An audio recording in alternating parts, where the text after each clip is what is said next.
cambiar la fecha de mi boda para que no coincidiera con el cumpleaños de mi hermana, porque según ellos ella merecía ser el centro de atención.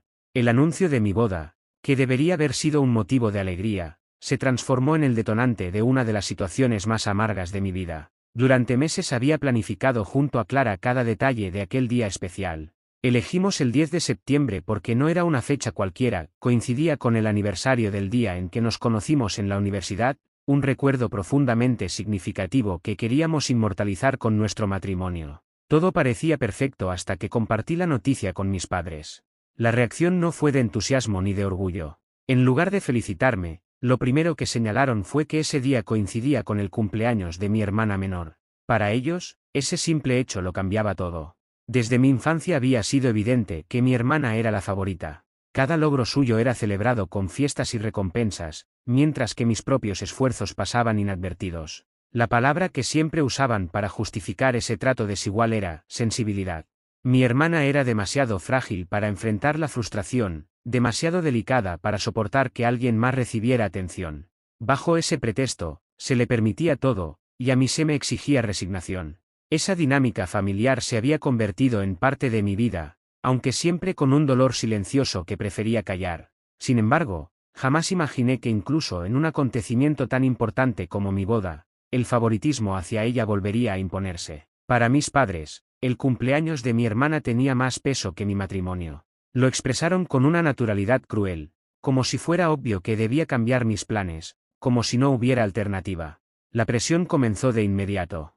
Mi madre insistía constantemente en que no podía arruinar el único día en que mi hermana podía sentirse protagonista. Mi padre, como siempre, se mantuvo en un papel pasivo, repitiendo que debía pensar en el bien de la familia. La situación se volvió insostenible cuando mi hermana, al enterarse, reaccionó con lágrimas y acusaciones de que le estaba robando lo único que le pertenecía. Una vez más, su malestar se convirtió en el centro de todo, y mi felicidad quedó relegada a un segundo plano. Durante semanas intenté aferrarme a mi decisión original, pero la culpa con la que había crecido terminó por vencerme. Desde niño había aprendido que, en mi casa, sacrificar mis deseos era la única manera de mantener la paz. Y aunque era consciente de la injusticia, volví a repetir ese patrón. Finalmente cambié la fecha de mi boda. El día que lo hice sentí que había traicionado mis propios sueños. No hubo celebración ni satisfacción.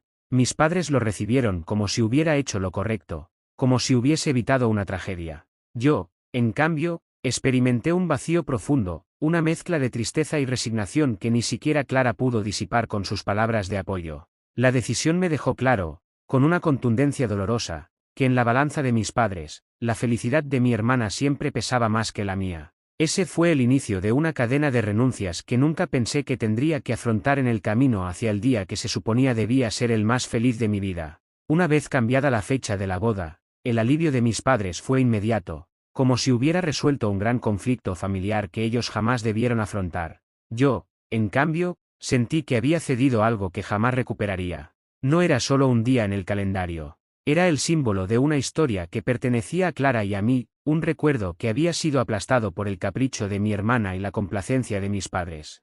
Los días posteriores se llenaron de un silencio incómodo entre Clara y yo. Ella nunca me recriminó haber cedido, pero sus ojos transmitían un desencanto que me atravesaba. Habíamos trabajado juntos para dar forma a ese sueño, y, en un instante, lo había transformado en una concesión más hacia la familia que tantas veces me había hecho sentir invisible. El simple hecho de mirar el calendario, con una nueva fecha marcada, me provocaba un nudo en la garganta. Era como si mi propio matrimonio se hubiera convertido en una concesión, en un sacrificio impuesto. Con el cambio oficial, comenzaron las exigencias adicionales.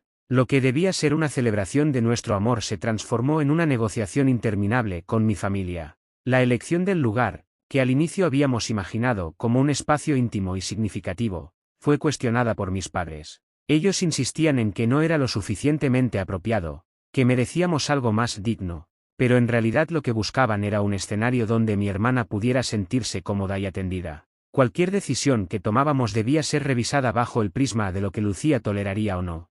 El vestido de Clara, que para mí era perfecto, fue objeto de comentarios crueles cuando mi madre se enteró del diseño. Según ella, era demasiado llamativo y corría el riesgo de opacar a los demás. En ese, los demás, siempre estaba implícita mi hermana. La idea de que Clara pudiera destacar en un día que debía ser suyo parecía insoportable para una familia acostumbrada a girar en torno a una sola persona. El menú, la música, la lista de invitados, nada estaba libre de críticas. Cada aspecto debía pasar por la aprobación indirecta de mi hermana, aunque ella ni siquiera contribuía a los preparativos. Era como si Clara y yo estuviéramos organizando una fiesta no para nosotros, sino para mantener intacto el delicado ego de mi hermana. Esa sensación comenzó a cohue todo el entusiasmo que habíamos tenido. En paralelo, la relación con Clara empezó a tensarse. Ella siempre fue paciente y comprensiva, pero también tenía claro que una boda debía reflejar la unión de los novios, no la sombra de una tercera persona. Aunque intentaba no reprochármelo, yo percibía en su silencio el peso de su decepción. Sabía que ella esperaba que yo defendiera con firmeza nuestro espacio, pero la carga emocional que arrastraba desde niño me impedía confrontar a mis padres como debía. Cada vez que intentaba reunir el valor, escuchaba en mi mente la vieja acusación de ser egoísta, y volvía a callar. El ambiente familiar se volvió sofocante. Mi madre hablaba del evento como si fuera la organizadora principal, mientras yo me sentía un invitado en mi propia boda. Mi padre, fiel a su costumbre, evitaba cualquier conflicto, limitándose a sentir y a respaldar cada decisión de mi madre. Lucía, por su parte, disfrutaba del papel protagónico. Aunque ya no coincidía su cumpleaños con la boda, seguía comportándose como si el evento fuese un obstáculo para ella. Se mostraba apática, se quejaba de los gastos que mis padres asumían en parte y dejaba caer comentarios insinuando que mi matrimonio no tenía tanta importancia como lo queríamos hacer ver. Con cada nueva concesión, Clara se alejaba un poco más del entusiasmo que había tenido al inicio. En ocasiones la encontraba mirando en silencio el vestido que había escogido, o revisando una y otra vez la lista de invitados como si buscara en los detalles alguna chispa de ilusión que aún quedara. Su tristeza era un espejo de la mía, pero ambos tratábamos de sostenernos en el hecho de que, más allá de todo, lo importante era que estaríamos juntos. Sin embargo, no podía evitar sentir que la ceremonia, que debía ser la culminación de nuestra historia, estaba siendo vaciada de significado. Mientras tanto, mis padres celebraban cada renuncia como una victoria. Para ellos, lo importante era que la familia permaneciera en paz, aunque esa paz se construyera a costa de mi dignidad y de la felicidad de Clara. La armonía era solo una máscara que cubría años de favoritismo y desequilibrio. Cada vez que los escuchaba hablar de lo agradecida que debía estar mi hermana por el cambio de fecha, sentía una punzada de resentimiento. Había entregado algo sagrado para mí, y lo único que recibía era la confirmación de que nunca sería más importante que ella. A medida que el nuevo día se acercaba, el ambiente se tornaba más opresivo. La boda dejó de ser un sueño compartido y se convirtió en una obligación marcada por las exigencias externas. Incluso amigos cercanos comenzaron a notar mi incomodidad. Algunos me preguntaban si realmente estaba feliz, y aunque respondía que sí, por dentro me devoraba la certeza de que estaba a punto de iniciar mi matrimonio con una herida abierta. La renuncia inicial no solo había cambiado la fecha de mi boda, también había marcado un precedente peligroso. Comprendí que si había cedido en algo tan crucial, nada me garantizaba que en el futuro mis padres y mi hermana dejaran de imponerse en otras decisiones igual de importantes. Era como si, al entregar ese día, hubiese firmado un acuerdo silencioso de sumisión. En ese punto comencé a preguntarme si había cometido un error imperdonable. Tal vez debía haber enfrentado a todos desde el principio, aunque eso implicara conflictos o rupturas. Tal vez el costo de mantener la paz era demasiado alto. La certeza de que Clara estaba pagando conmigo ese precio aumentaba mi angustia. Ella merecía un esposo capaz de defenderla, no alguien que repetía los mismos patrones de silencio que lo habían acompañado toda la vida. Cuando la nueva fecha quedó oficialmente fijada, experimenté una mezcla de resignación y derrota. No había ilusión en marcar el calendario ni en pensar en la ceremonia. Todo se había teñido de un matiz gris. El día que debía ser uno de los más felices se había transformado en una constante recordación de lo poco que importaban mis deseos frente a la voluntad de mis padres y la fragilidad de mi hermana. Esa sensación me acompañaba incluso en las noches, cuando me acostaba junto a Clara y la veía dormir con un gesto cansado en el rostro. Me preguntaba si en su interior también albergaba dudas sobre el futuro, si estaba pensando en el peso de tener que convivir con una familia que parecía incapaz de respetar nuestro lugar. Cada vez que pensaba en eso, una ansiedad profunda me atravesaba. El cambio de fecha no fue un simple ajuste en el calendario. Fue la confirmación de una verdad dolorosa. En mi familia, yo nunca había tenido derecho a ser el centro de nada. Ni siquiera en el día más importante de mi vida. La cercanía de la nueva fecha de la boda no trajo consigo el entusiasmo que debería haberse respirado en cualquier pareja a punto de casarse. En lugar de ilusión, lo que predominaba era un agotamiento silencioso. Cada decisión tomada parecía un campo minado en el que debía avanzar con extremo cuidado, sabiendo que en cualquier momento surgía un nuevo cuestionamiento por parte de mis padres o un nuevo capricho disfrazado de sensibilidad de mi hermana. El vestido de Clara, que en otro contexto habría sido un símbolo de alegría y expectación, se convirtió en una fuente de tensión constante. Cada comentario de mi madre sobre su diseño o cada insinuación de que podía resultar demasiado elegante para el ambiente familiar era una puñalada más en la confianza de mi pareja. Ella, que siempre había soñado con ese día como una celebración íntima y genuina, empezaba a mirarse al espejo con inseguridad, dudando de si su elección era adecuada. Y yo, incapaz de liberarla de esa carga, me sentía responsable de que las críticas de mi familia la hubiesen alcanzado.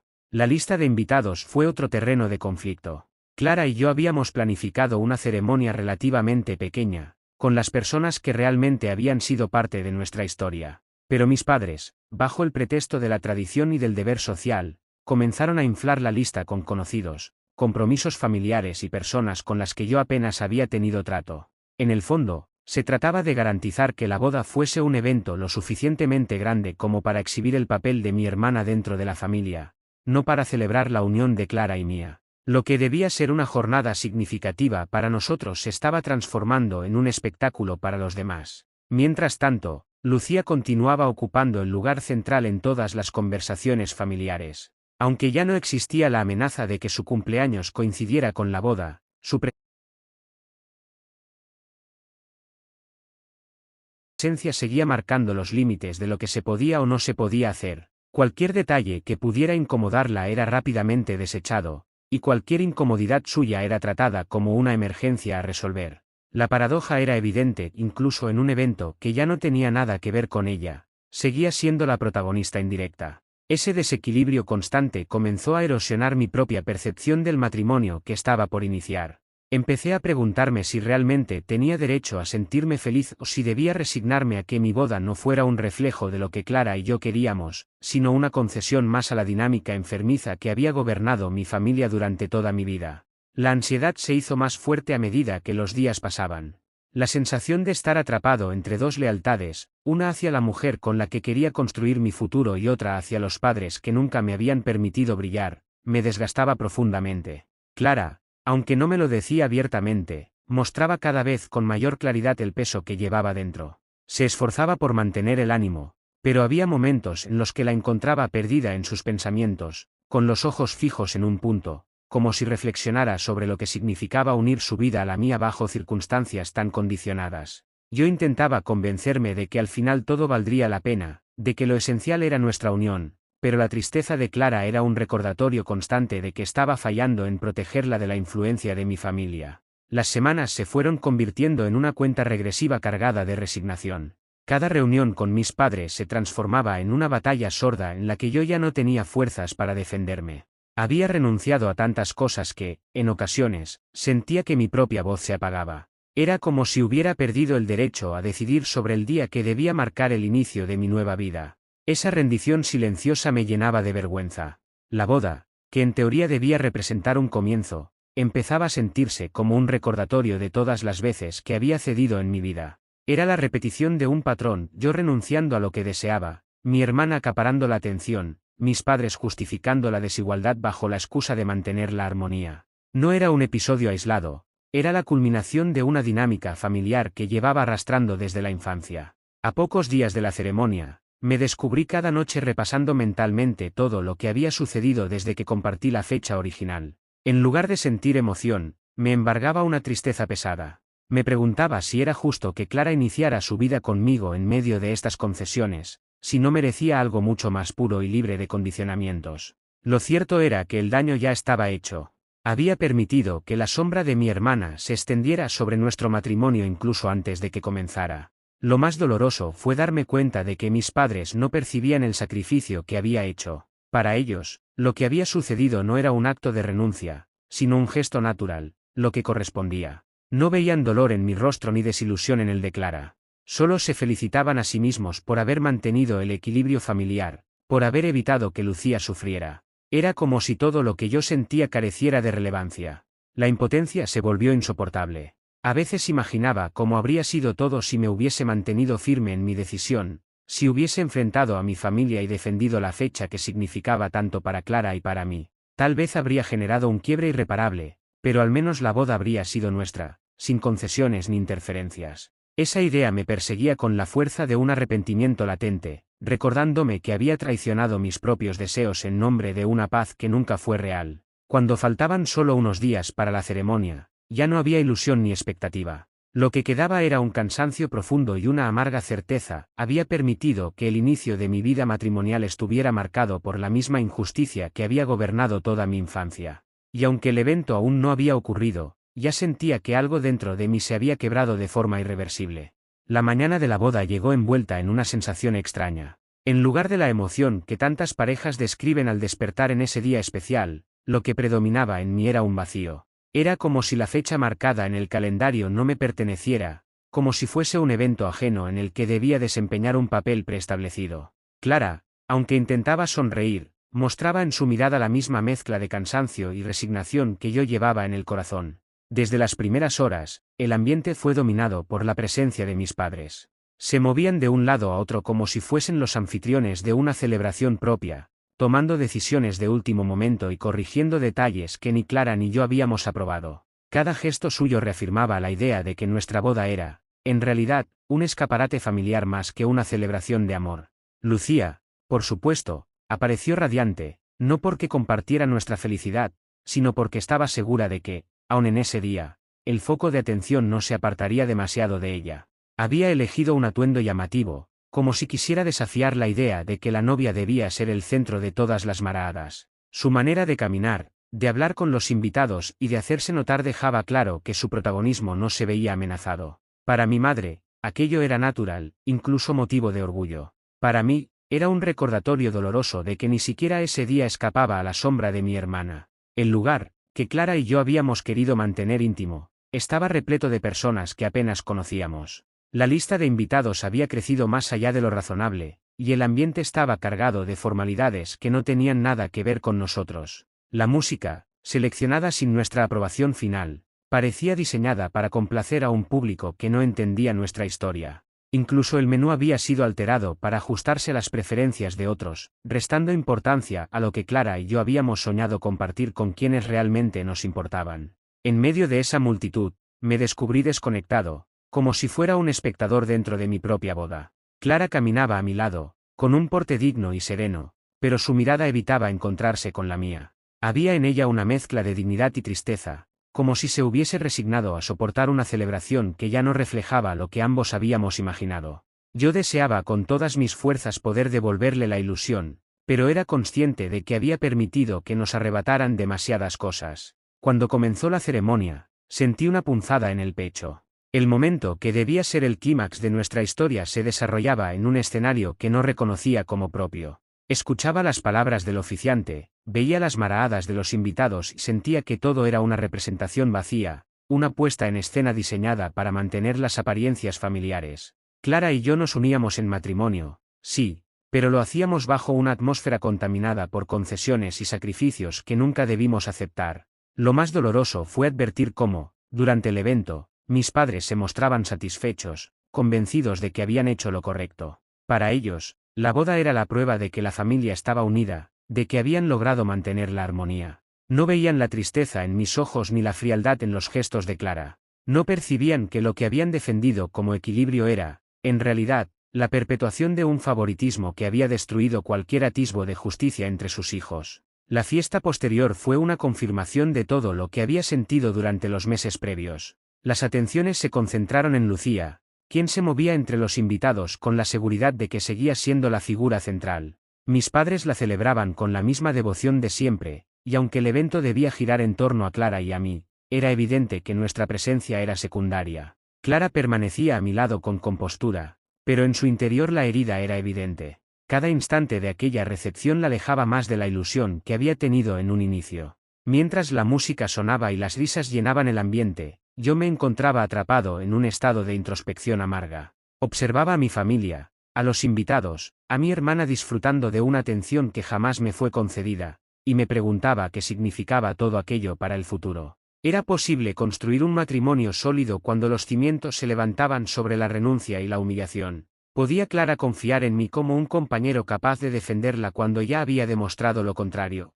La noche avanzó sin que yo encontrara respuestas. Cada brindis y cada gesto de felicitación se sentían vacíos, como si fueran palabras dirigidas a una fachada y no a una unión verdadera. La celebración terminó y, con ella, se cerró el capítulo de una boda que nunca llegó a ser nuestra. En lugar de recuerdos felices, lo que quedó grabado en mi mente fue la certeza de que había permitido que el día más importante de mi vida fuese moldeado por los caprichos y exigencias de otros. Al regresar a casa con Clara, el silencio fue absoluto. No hubo palabras de alegría ni maraadas cómplices. Solo un cansancio compartido y una tristeza que se reflejaba en cada gesto. Aquella jornada no nos había unido más, sino que había abierto una grieta invisible entre nosotros. Una grieta que yo temía que se expandiera con el tiempo, alimentada por la constante intromisión de mi familia y por mi incapacidad de poner límites. Esa noche comprendí que la boda, lejos de ser el inicio luminoso de una nueva etapa, había marcado con claridad la magnitud del desafío que teníamos por delante. El matrimonio no comenzaba con alegría, sino con la pesada carga de un sacrificio que nunca debí aceptar. Y aunque Clara y yo estábamos juntos, ambos sabíamos que algo esencial se había perdido en el camino.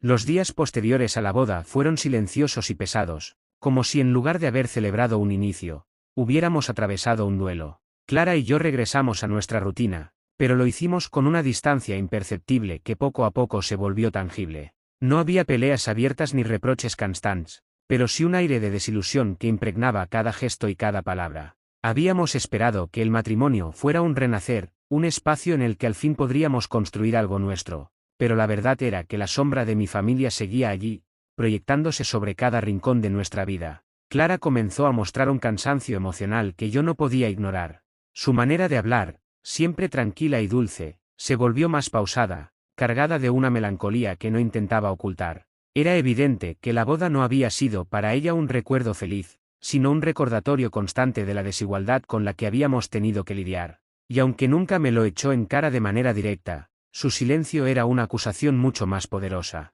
Yo podía sentir, con cada mirada esquiva, que había perdido una oportunidad única de demostrarle que estaba dispuesto a defenderla. Mis padres, por su parte, parecían convencidos de que todo había salido perfecto. Hablar con ellos era como entrar en un mundo paralelo en el que no había habido imposiciones ni sacrificios. Para ellos, la boda había sido un éxito rotundo. Lucía no se había sentido opacada, la familia había mantenido su armonía, y todos los invitados habían salido satisfechos. En esa visión distorsionada, Clara y yo éramos simples actores secundarios en un espectáculo organizado para preservar una falsa idea de unidad. Lucía, como siempre, continuaba en su papel de centro de atención. Después de la boda, recibía comentarios de conocidos que resaltaban lo bien que se había visto, lo elegante que se había presentado, como si la celebración hubiese girado en torno a ella y no alrededor de nuestra unión.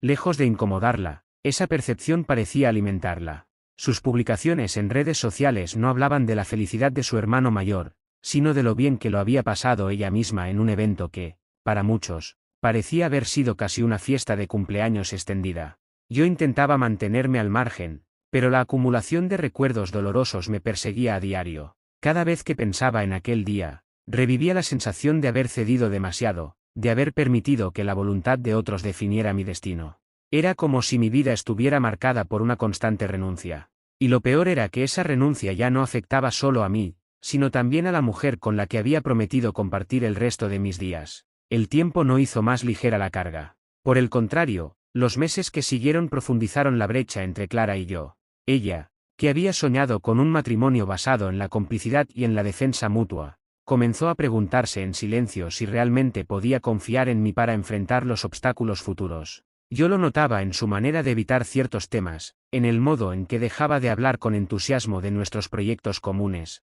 como si temiera que una vez más serían alterados por decisiones externas. Mi propia conciencia se convirtió en un enemigo implacable. Cada vez que recordaba la expresión de tristeza en su rostro durante la boda, sentía que le había fallado de una manera irreparable. No había sido un error pasajero, sino una demostración de que, llegado el momento, había elegido callar en lugar de defender lo que era nuestro. Esa herida se volvió más profunda porque comprendí que ya no podía deshacer lo ocurrido. La boda había quedado marcada para siempre, y con ella, nuestra historia compartida. Hubo instants en los que intenté recuperar algo de lo perdido. Planeé escapadas breves, cenas íntimas, momentos en los que deseaba que Clara sintiera que lo nuestro podía renacer lejos de las influencias familiares. Sin embargo, cada gesto era recibido con una gratitud silenciosa, nunca con el entusiasmo que habíamos compartido en los primeros años. Clara agradecía, sonreía con ternura, pero su mirada seguía cargada de una nostalgia que me recordaba que había un vacío imposible de llenar. Con el paso del tiempo, también yo comencé a transformarme. La impotencia se mezcló con una rabia contenida que dirigía hacia mis padres y, en especial, hacia Lucía. Pero era una rabia silenciosa, inútil, porque nunca me atreví a expresarla abiertamente. Había vivido tanto tiempo bajo el peso de la resignación que me resultaba casi imposible enfrentar de manera frontal aquello que me había lastimado desde niño. Era como si mi vida entera hubiese estado construida en torno al sacrificio, a la idea de que debía ceder siempre para mantener la paz.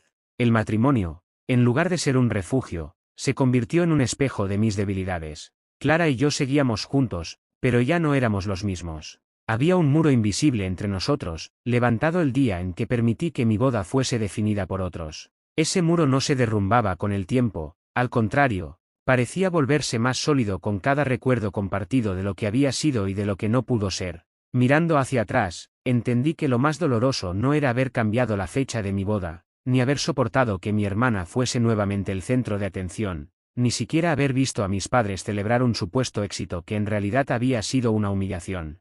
Lo verdaderamente insoportable era la certeza de que había permitido que mi vida entera fuese moldeada por los deseos de otros. Y esa certeza me perseguía cada día, recordándome que la herida más profunda no la habían causado mis padres ni mi hermana, sino mi propia incapacidad de defender lo que amaba. Así, lo que debía haber sido el inicio de una historia luminosa se transformó en una cadena de silencios y distancias. La boda no fue recordada como un día de alegría, sino como el símbolo de un patrón que había marcado mi existencia desde la infancia. Y aunque el tiempo continuaba su marcha, yo sabía que el peso de aquella renuncia seguiría acompañándome siempre, como una sombra que no se disipa, como una verdad amarga que ni siquiera el amor más puro